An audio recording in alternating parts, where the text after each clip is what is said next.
പാലക്കാട് ദേശീയപാത നീലിപ്പാറയിൽ കാർ യാത്രക്കാരനെ തട്ടിക്കൊണ്ടുപോയി. കാറിൽ യാത്ര ചെയ്തിരുന്ന ആളെ ബലം പ്രയോഗിച്ച് മറ്റൊരു കാറിൽ കയറ്റിക്കൊണ്ടുപോവുകയായിരുന്നു. അതിന്റെ ദൃശ്യങ്ങൾ 24-ന് ലഭ്യമായിട്ടുണ്ട്. നിഖിൽ പ്രമേഷ് വിവരങ്ങളുമായി ചേരുകയാണ് പാലക്കാട്ട് നിന്ന്. നിഖിൽ, എന്താണ് സംഭവിച്ചത്? എപ്പോഴാണ് ഈ സംഭവം ഉണ്ടാകുന്നത്? ഈ കാർ കണ്ടെത്താൻ കഴിഞ്ഞിട്ടുണ്ടോ? പോലീസിന്റെ അന്വേഷണം എന്താണ്? ഏത് തരത്തിലാണ് ലഭ്യമാകുന്ന വിവരങ്ങൾ? എങ്ങനെ നിഖിൽ?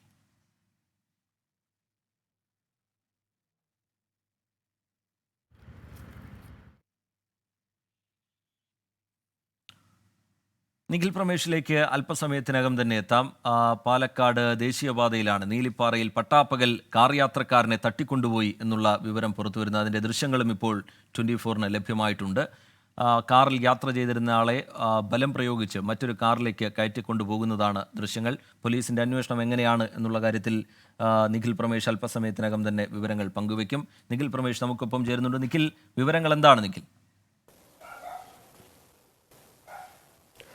ശ്രീജിത്ത്, അത്യന്തം നമ്മളെ നടുക്കുന്ന ഒരു സംഭവം തന്നെയാണ്. നടു റോഡിൽ, അതും പകൽ സമയത്ത് ഉച്ചയ്ക്ക് 2:30 മണിയോട് കൂടിയാണ് ഈ സംഭവം നടക്കുന്നത്. ഇങ്ങനെ ഒരു കാറിനെ ചേസ് ചെയ്ത് വന്ന് 3 കാറുകൾ, അതായത് ഒരു കിയ കാറിന്, റെഡ് കളറിലുള്ള കിയ കാറിനെ 3 ഇന്നോവ കാറുകൾ പിന്തുടർന്ന് വരികയാണ്. ഈ കാറിന് തൊട്ടരികിൽ നിർത്തുന്നു, ഒരു കാർ മുന്നിൽ നിർത്തുന്നു. അതിനുശേഷം കിയ കാറിലുള്ള ആളെ ബലം പ്രയോഗിച്ച് ഇന്നോവ കാറിലേക്ക് കയറ്റുന്നു. അതിനുശേഷം ഇവിടുന്ന് കടത്തിക്കൊണ്ടുപോകുന്നു. അതാണ് സംഭവിച്ചിട്ടുള്ളത്. 3 ഇന്നോവ കാറുകളാണ് ഈ സംഘത്തിൽ ഉൾപ്പെട്ടിരുന്ന ആളുകളുടെ കയ്യിൽ ഉണ്ടായിരുന്നത്. അതിലൊരു സിൽവർ കളറുള്ള ഇന്നോവ കാറിലാണ് ഈ കിയ കാറിൽ ഉണ്ടായിരുന്ന ആളെ തട്ടിക്കൊണ്ടുപോയത്. ആരാണ് ഈ കാറിൽ ഉണ്ടായിരുന്നതെന്നോ ആരാണ് തട്ടിക്കൊണ്ടുപോയതെന്നോ ഉള്ള വിവരങ്ങളൊന്നും തന്നെ നിലവിലത്തെ സാഹചര്യത്തിൽ ലഭ്യമായിട്ടില്ല. ഈ ദേശീയപാതയിൽ തന്നെ ആ സമയത്ത് ഉണ്ടായിരുന്ന ചില ആളുകളാണ് ഈ ദൃശ്യങ്ങളും മറ്റും പകർത്തി വടക്കഞ്ചേരി പോലീസിന് ഇപ്പോൾ നൽകിയിരിക്കുന്നത്.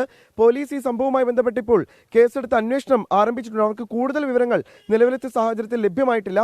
ഈ KL 43Q 4786 എന്ന റെഡ് കളറിലുള്ള കിയ കാറിലുണ്ടായിരുന്ന ആളെയാണ് തട്ടിക്കൊണ്ടുപോയിട്ടുള്ളത്. പിന്നീട് ഈ കിയ കാറ് ഉപേക്ഷിക്കപ്പെട്ട നിലയിൽ കണ്ടെത്തിയിട്ടുണ്ട് കണ്ണമ്പ്ര റോഡിൽ വെച്ച്. അതുപോലെ തന്നെ ഈ ഇന്നോവ കാർ എങ്ങോട്ടാണ് ഈ ആളെ, ഈ കിയ കാറിലുണ്ടായിരുന്ന ആളെ കൊണ്ടുപോയത് എന്നുള്ള കാര്യത്തിൽ യാതൊരു വിവരവും നിലവിലത്തെ സാഹചര്യത്തിൽ ലഭ്യമായിട്ടില്ല. എന്തായാലും പോലീസ് ഇപ്പോൾ ഈ അന്വേഷണം ഇതുമായി ബന്ധപ്പെട്ട് ഊർജിതമാക്കിയിട്ടുണ്ട്. പോലീസിന് പക്ഷേ ഇതുമായി ബന്ധപ്പെട്ട പരാതികളൊന്നും തന്നെ വിവരങ്ങൾ നൽകിക്കൊണ്ടിരിക്കുന്നത്. പട്ടാപ്പകൽ ഉച്ചയ്ക്ക് 2:30 ഇങ്ങനെ സിനിമാ സ്റ്റൈലിൽ കാർ തടഞ്ഞു നിർത്തി ഒരാളെ കാറിൽ നിന്നിറക്കി മറ്റൊരു കാറിലേക്ക് കയറ്റി തട്ടിക്കൊണ്ടുപോകുന്നത്. ആരെയാണ് തട്ടിക്കൊണ്ടുപോയതെന്നോ ആരാണ് ഇതിന് പിന്നിലെന്നോ ഈ ഘട്ടത്തിൽ ഒരു വ്യക്തത വന്നിട്ടില്ല. പോലീസിന്റെ അന്വേഷണം തുടരുകയാണ്.